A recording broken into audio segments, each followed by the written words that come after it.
Janasena TDP BJP ఉమ్మడి కూటమి అభ్యర్థి పంతం వెంకటేశ్వరరావు భారీ మెజార్టీతో విజయం సాధిస్తారని టీడీపీ ఎస్సీసెల్ అధ్యక్షులు కొల్లాబత్తుల అప్పారావు పేర్కొన్నారు. స్థానిక 47వ వార్డు జిల్లా ఎస్సీసెల్ అధ్యక్షులు కొల్లాబత్తుల అప్పారావు ఆధ్వర్యంలో జనసేన టీడీపీ బీజేపీ ఉమ్మడి అభ్యర్థి అయిన పంతం నానాజీకి మంగళహారతులతో ఘన స్వాగతం పలుకుతూ డాక్టర్ బి అంబేద్కర్ విగ్రహానికి ఘన నివాళులర్పిస్తూ ప్రజలతో ఆత్మీయంగా పలకరిస్తూ ప్రచార రథంపై అభిమానం చాటుకున్నారు. అలాగే స్థానిక 48వ వార్డు కోనాల కృష్ణ వాసు భారీ బైక్ ర్యాలీ నిర్వహించి అనంతరం పాండురంగ స్వామి గుడికి వెళ్లి పూజా కార్యక్రమం నిర్వహించారు.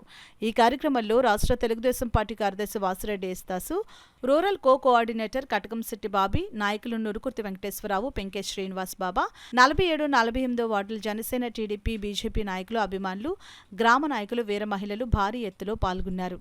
మీకు చేతనైతే బహిరంగంగా గర్జించండి. మీరు భయపడితే మీ ఓటుతోనైనా వ్యక్తపరచండి ఆ భయాన్ని అని చెప్పి మనకు చెప్పాడు. కనుక మనకి వ్యక్తపరిచే సమయం వచ్చింది. ఈ సంక్షేమ ఫలాల జోలికి వెళ్ళకూడదు, ఈ మాల మాదికి రెల్లి జోలికి వెళ్ళకూడదు, వీళ్ళ జోలికి వెళ్ళకూడదు. వీళ్ళ జోలికి వెళ్తే ఇలాగే ముఖ్యమంత్రి నుంచి పక్కన కూర్చోబెడతారని చెప్పి తెలియజేయడం కోసం ఈరోజు కాకినాడ జిల్లా కాకినాడ నియోజకవర్గం ఎస్ అచ్యుతాపురం నుంచి భారీ ర్యాలీతో సంఘీభావం తెలుపుతా ఉన్నాం. మాలా మాదిగిరి రెల్లి సోదరులు పంతం నానాజీ గారిని, ఉదయ శ్రీనివాస్ గారిని, పవన్ కళ్యాణ్ గారిని కూడా ఇక్కడ పోటీ చేయడం వల్ల 7 నియోజకవర్గాలు అఖండ మెజార్టీతో గెలిపించి అప్పచెప్పామని చెప్పి తెలియజేసుకున్నాం. జై తెలుగుదేశం, జై ఎన్డీఏ.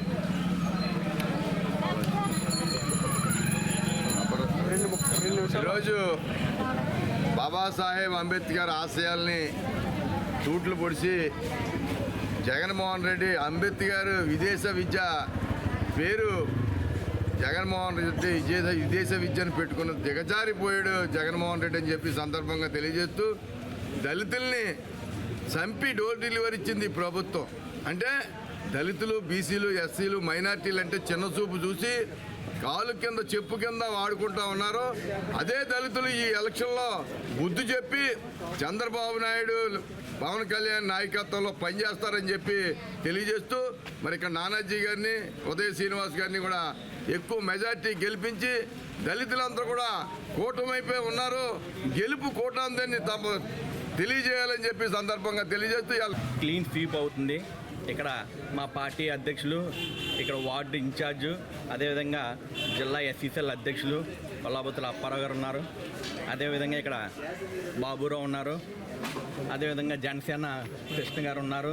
వీళ్ళందరూ కూడా ఏకదాటిగా అందరూ కలిసిమెలిసి మరి 47వ వార్డుని ఎప్పుడూ లేనంత విధంగా, అంటే 47వ వార్డు కొంచెం వైసీపీకి ఫేవర్గా ఉండేది, కానీ ఈ సగంలో మాత్రం 47వ వార్డు క్లీన్ స్వీప్ అవుతుందని మొత్తం ఏకదాటిగా ఏకపక్షాన పంతం నానాజీ గారికే గాజు గ్లాస్ గుర్తుకి ఖచ్చితంగా అందరూ ఓట్లు వేస్తున్నారు. అదే విషయం, ఇది అందరికీ తెలిసిన విషయం అయిపోయింది. ఈరోజు రోజులు దగ్గర పడుతున్న రోజు కొద్దిని అందరూ కూడా ఒకే దాటికి వచ్చేసారు. బయటికి అందరూ వచ్చేస్తున్నారు. మీరు అందరూ అబ్జర్వ్ చేస్తున్నారు, ప్రెస్ వాళ్ళు కూడా అందరూ బయటకు వచ్చేసి మాతో కలిసిపోతున్నారు. ఎందుకంటే మేము కూడా మీతో అని చెప్పి, బాబు గారితో మేము సైతం అని చెప్పి ప్రతి ఒక్కరూ ఈరోజు బయటకు వచ్చి మరి డైరెక్ట్గా ఓటేస్తున్నారు. 5,92,000 మరి ఈరోజు పోస్టల్ బ్యాలెట్ ఓట్లు వచ్చాయంటే అందులోనే మా విజయం ఏంటన్నది ఖరారు అయిందని చెప్పి మీ అందరికీ తెలియజేస్తున్నాను. పంతం నానాజీ గారు గెలవడం ఖాయం. నారా చంద్రబాబు నాయుడు గారు అని నేను అని చెప్పి జూన్ 9వ తారీఖుని ప్రమాణ స్వీకారం చేయడం ఖాయం అని చెప్పి మీ అందరికీ సేమ్ చేస్తానంటున్నాడు. కాబట్టి మీరందరూ విచక్షణతో ఆలోచించి నిర్ణయం తీసుకోవాల్సిన మీ అందరినీ నేను కోరుతా ఉన్నాను. అలాగే ఇంకొకటి, ఇది హెచ్చరిక అయితే కాదు, సున్నితంగానే చెప్తా ఉన్నాను. వైసీపీ శ్రేణులకు కానీ, తెలుగుదేశం జనసేన శ్రేణులకు కానీ ఎవరైనా సరే ఈ 3 రోజులు మీరు అందరూ ప్రశాంతంగా ఎన్నికలు జరుపుకోండి. ఎవరు కూడా ఎటువంటి కవింపులకి రెచ్చగొట్టద్దు.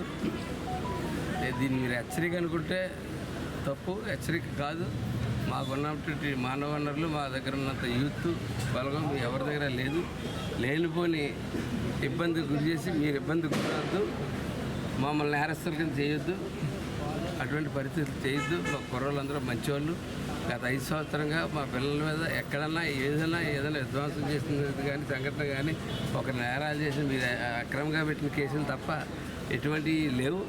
వాళ్ళు చాలా దేని వాళ్ళు వాళ్ళందరినీ పనిపెట్టి బైండ్ ఓవర్ చేస్తూ ఉన్నారు పోలీసు వారు. నేను పోలీసు వారికి విజ్ఞప్తి చేస్తూ ఉన్నాను.